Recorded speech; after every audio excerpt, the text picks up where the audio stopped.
Stop! Fucking stop fucking moving! Stop fucking moving! All that glitters is not gold. A phrase I would use to define the Academy Award winning film Promising Young Woman.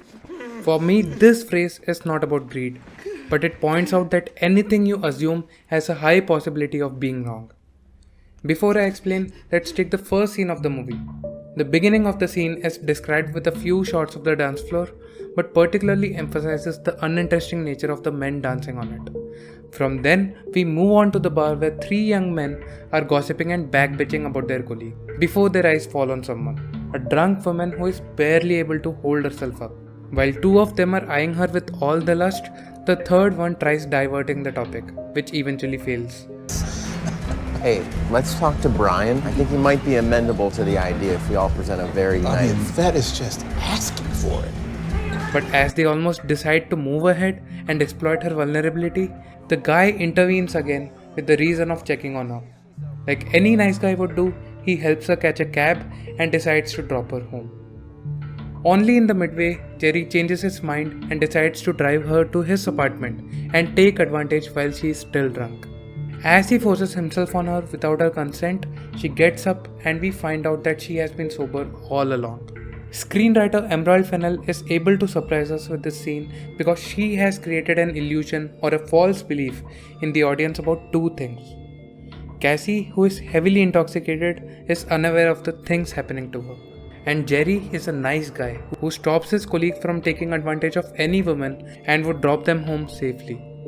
But by the end of the scene, we find out that both our assumptions are wrong. This structure is in fact used in the whole movie. Even the tone of the movie is so bright and cheerful, which according to the production designer Michael Perry, is a decoy to danger. Back to the story, Cassandra works at a coffee shop, and few scenes later, it is revealed in yet another confrontation with a pervert that Shay lives a secret double life by night, where she acts drunk and waits for someone to approach her. After they prove her point, she becomes her real self and makes them look into their own conscience. We find out that Cassandra has been doing this because of her friend Nina, who succumbed to depression due to a brutal rape by the boys in a medical school. Apparently, Cassie had dropped out of the school to take care of her best friend. Back to the present, she starts getting acquainted with her ex-classmate called Ryan, and they seem to hit it off very well, probably due to the reason that Ryan is unlike other men and is much considerate and nicer. During this time, Cassandra comes to know that Ryan has been in touch with several ex-classmates who are leading a good life. She stalks them and decides to confront them. The first is Madison McPhee, a housewife and a mother of twins who refused to believe that Nina was raped. Cassandra calls her for a lunch and gets her drunk, following which she hires a man to take Madison to a hotel room. Madison leaves several distraught voicemails to her the following day, begging for answers. Here, Cassie creates an illusion for Madison that she had slept with a stranger, while it never really happened. The second is Elizabeth Walker, the dean of the medical school who refused to act against the ones responsible for Nina Fisher's rape. Before she visits Walker, Cassie lures her daughter Amber by giving her an illusion that she works as a makeup artist for a pop band named Wet Dreams. Then she visits Walker and reveals the motive of her visit. Seeing no ounce of guilt in Walker, Cassie tells her about Amber being in the same dorm room with some boys where Nina was raped. This freaks Walker out, following which she repents for having dismissed Nina's case back then. Here, Cassie eludes both Walker and her daughter into assuming something, following which she leverages the situation towards herself. The next thing that happens is that Madison stops by her house. Cassie assures that nothing had happened between her and the man. Madison eventually realizes her mistake about Nina and shares a clip having the proof of Nina's rape.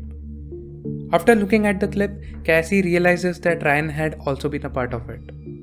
Shocked and angered, she confronts him and blackmails him for the prime accused Al Monroe's location for the bachelor party. Here, Ryan acts as an illusion to Cassie. Contrary to the nice and sensitive nature of his in the current time, he was just as criminal as Al for even letting it happen. She goes to Al Monroe's location, posing as a stripper, where she takes control. She reveals her real identity as Nina's friend, eventually making him realize his crimes. But as Cassie is about to carve Nina's name on his abdomen, things turn around as Al breaks one of his hands free and suffocates her to death with a pillow. Here, there have been two illusions that make both these characters assume things that won't turn around. The first is Cassie's getup as a stripper, which Al assumes. And the second is the assumption that Al Monroe won't be able to harm her and that Nina will be avenged. The following morning, Al and his friend Joe cremate her body and attend the wedding a few days later, where even Ryan is present. The part where we have lost all hope and when we know for a fact that Cassie has lost her life and can't do anything, this happens. Ryan receives scheduled texts from Cassie.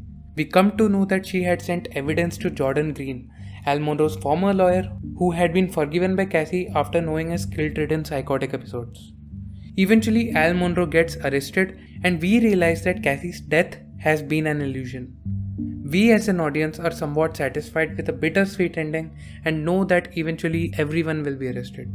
Emerald Fennell did a fantastic job in creating illusions among the audience in order to generate the element of surprise.